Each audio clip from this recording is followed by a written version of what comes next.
In this video, we're going to learn about our fourth and final food group, storage. So we've already learned about CPU, memory, and network. And the fourth food group that my VM needs is storage.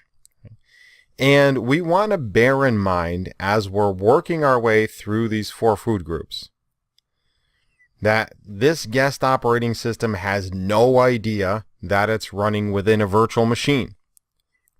This VM has no dedicated physical hardware. And that includes a disk. The virtual machine doesn't have a physical disk that's dedicated to it. So much like we saw with networking we had a virtual NIC. With storage virtualization, we're going to have a virtual SCSI controller.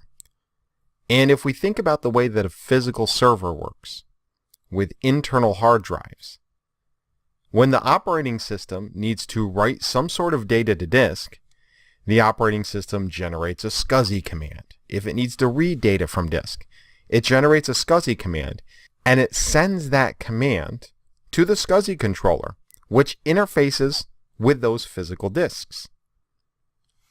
That's the way that Windows is used to working. And guess what? Windows doesn't know that it's running within a virtual machine here, so we need to maintain that illusion. So what we're going to do is provide Windows with a virtual SCSI controller. We're going to make it feel just like it used to feel when the virtual machine was connected to local physical disks. So when Windows needs to carry out some sort of storage command, it's going to think, I've got a SCSI controller. Let me send that storage command to the SCSI controller. And what happens after the fact is the virtual SCSI controller is actually a virtual device. So essentially what you're doing is you're taking those storage commands and you're giving them to the hypervisor. The virtual machine is sending those storage commands through its virtual SCSI controller, and they are arriving at the hypervisor. And now the hypervisor determines what happens to those storage commands from here. If this virtual machine has its VMDK, or virtual disk file, on a local disk, it'll simply send those storage commands to that file on a local disk. Or maybe we're using a storage array. It could be a fiber channel storage array. It could be an Ethernet-based iSCSI storage array. It could be fiber channel over Ethernet. It really doesn't matter. They all sort of work the same way. What's really different is the network. So maybe the hypervisor will send that storage command to, let's say it's a fiber channel. HBA is my storage connection.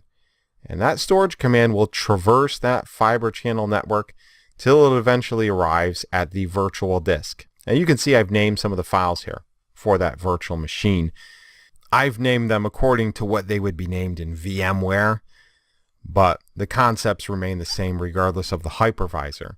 Your virtual machine is going to have a virtual disk, and so that's how the SCSI commands get from your virtual machine to your virtual machine's virtual disk, regardless of where that virtual disk is located.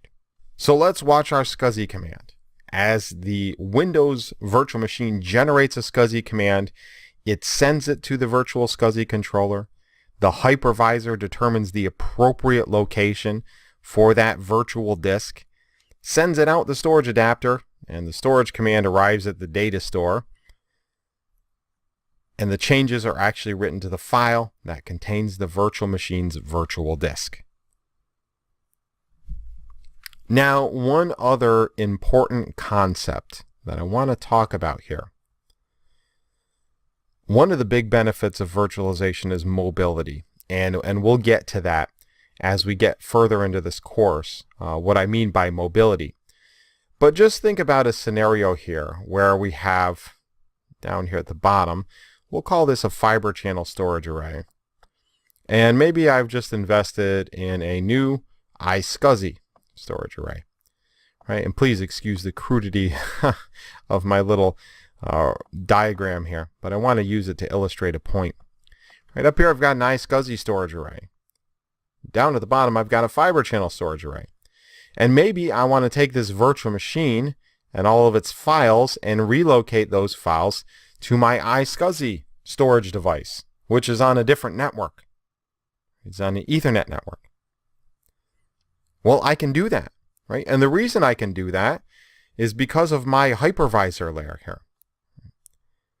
So as the SCSI commands come out of my virtual machine, they are received by the hypervisor. It's going to then take those storage commands and do whatever it needs to do with them, right? So if I've got some other storage adapter here connecting to iSCSI, and I relocate this VM's files to that other storage array, the hypervisor is aware that I've made that change, and it simply redirects those storage commands to the new location.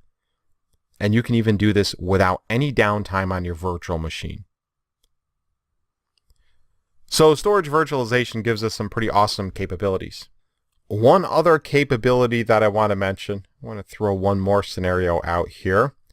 Let's say that we have multiple ESXi hosts, and I now choose to take this Windows VM and relocate the live state of the VM to another host. Well, that's going to work out just fine too, as long as this other host has the ability to connect to this shared storage. My virtual machine will still be able to access its virtual disk and all of the other critical VM files that it needs. So this is how storage virtualization and shared storage help us to achieve mobility. We can take virtual machines, move them to different hosts. We can move their files from one storage system to another without any downtime. And it's all due to the fact that we have this hypervisor in the middle, interposing itself between the virtual machine and the hardware. This is where we really start to see what people call decoupling. The decoupling aspect means the virtual machine doesn't have a direct relationship with any hardware. I can move it from one physical server to another. I can move it from one storage system to another.